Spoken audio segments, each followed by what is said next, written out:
কক্সবাজার সমুদ্রের কথা মনে পড়লেই আমাদের শঙ্খ, শামুক, ঝিনুকের তৈরি বিভিন্ন জিনিসপত্রের কথা মনে পড়ে। তো সেরকমই একটা জায়গায় আজকে নিয়ে আসছি।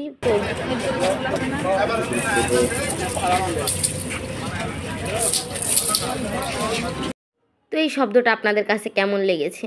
আমার কাছে তো ভীষণ ভালো লেগেছে। আর এই যে দেখুন, বাহারি ধরনের ঝিনুকের তৈরি বিভিন্ন জিনিসপত্র, যখন সমুদ্রের পাড় দিয়ে হাঁটবেন তখন কিন্তু ঢেউয়ের সাথে এই ধরনের ঝিনুক, শামুক, বিভিন্ন রঙের ছোট ছোট রঙিন রঙিন শামুক এগুলো দেখা যায়। তো এগুলো হচ্ছে আমি হচ্ছে প্রথম যেবার আসছিলাম এতগুলো একটা পলিথিন নিয়ে গেছিলাম, তো অনেকগুলো কুড়ায় নিয়ে আসছিলাম। তো এখন আমার কাছে আছে সেগুলো। তো এটা হচ্ছে লাবণী বিচের ঢুকতে হাতের বাম পাশে যে মার্কেটগুলো আছে, তো সেইটাই হচ্ছে আমি আজকে আপনাদেরকে ঘুরে দেখাচ্ছি। আর এই যে ঘর সাজানোর জন্য কিন্তু অনেক রকমের ফুলদানি, তারপর ঝাড়বাতির মতো ওই যে একটা উপরে দেওয়ার জন্য, এগুলো কিন্তু ড্রয়িং রুমে দিলে বেশ ভালোই লাগে। তো এই ধরনের অনেক জিনিসপত্র, তারপর হচ্ছে চুলের কাঁকড়া, তারপর কানের দুল, তারপর হাতের পার্স, বিভিন্ন ধরনের জিনিসপত্র, গলার মালা, তো হরেক রকমের জিনিসপত্র এখানে পেয়ে যাচ্ছেন। আর দামটা এখানে মোটামুটি একটু কম, আর একদম বিচের সাইডে যে দোকানগুলো ওইখানে একটু বেশি, আর এইটা একটু হালকা দূরে, তো এই জন্য হচ্ছে একটু দামটা মোটামুটি কম। তো আমার কাছে কিন্তু এই ব্যাগগুলো, ছোটো ছোটো ব্যাগগুলো খুব ভালো লাগতেছে। মানে সবসময় মানে নিচে যাওয়ার জন্য, কোথাও বেরোনোর জন্য টুকটাক জাস্ট ফোন এবং টাকা নেওয়ার জন্য এই ব্যাগগুলো বেশ ভালো লাগতেছে। আর এই যে হচ্ছে বাহারি রঙের হচ্ছে চশমা, তো এই চশমাগুলো হচ্ছে সায়নবাবু আবার চশমা কিনতে চাচ্ছিল, তো ওর মুখে একটাও ফিট হচ্ছিল না, যার কারণে কোনোটাই ওর মুখের সঙ্গে অ্যাডজাস্ট হইতেছে না।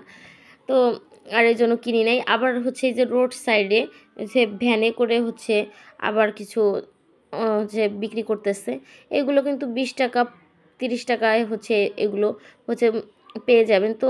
তো অনেকক্ষণ ঘোরাঘুরির পরে সায়ান বেবিটা হচ্ছে সে একটা গাড়ি কিনেছে, স্পাইডার গাড়ি। তো এটা কিনে সে খুব খুশি, সে এখন চুপচাপ। আর এই যে হচ্ছে আচারের দোকান, এখানে কিন্তু বিভিন্ন ধরনের বার্মিস আচার পাওয়া যায়, বড়ই আচার, তেঁতুল আচার, বিভিন্ন ধরনের আচার পাওয়া যায়। তবে আমার কাছে একটা আচার খুব ভাল লাগছে, সেটা হচ্ছে শুটকি মাছের আচার। তো ওই হচ্ছে ওনাদের কাছে রেডি টু মানে মানে একদম সব কিছু কী বলবো, মশলা টশলা দেওয়া থাকে রেডি করা, জাস্ট চানাচুরের মতো মুখে দিবেন আর খাবেন। খুব ভালো লাগছে আমার ওইগুলো। তো এখন এই যেগুলো দেখতেছেন এগুলো হচ্ছে ঝিনুক, বিভিন্ন প্রকারের ঝিনুক। এই ঝিনুকগুলো কিন্তু আমার খুব ভালো লেগেছে। তো এগুলো অনেকেই কিনে নিয়ে যে হচ্ছে শোকেজে সাজিয়ে রাখে, দেখতে কিন্তু ভীষণ ভালো লাগে। তো আমার এই ভিডিওটি আপনাদের কাছে কেমন লেগেছে অবশ্যই কমেন্ট করে জানাবেন। আর ভালো লাগলে একটি লাইক দিবেন। আর চ্যানেলটি যারা সাবস্ক্রাইব করেছেন তাদেরকে তো অসংখ্য অসংখ্য ধন্যবাদ। আর যারা সাবস্ক্রাইব করেননি তারা সাবস্ক্রাইব করে বেল বাটনটি প্রেস করে রাখবেন, তাহলে আমার ভিডিওগুলো ছাড়ার সাথে সাথে আপনাদের কাছে নোটিফিকেশন চলে যাবে।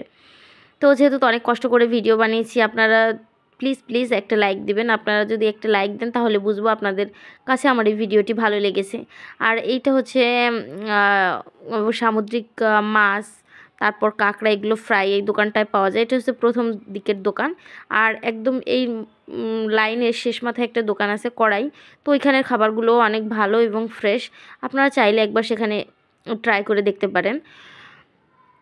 তো এখন ছিল পড়ন্ত বিকাল, আর আমরা এখন ঘোরাঘুরি করতেছিলাম।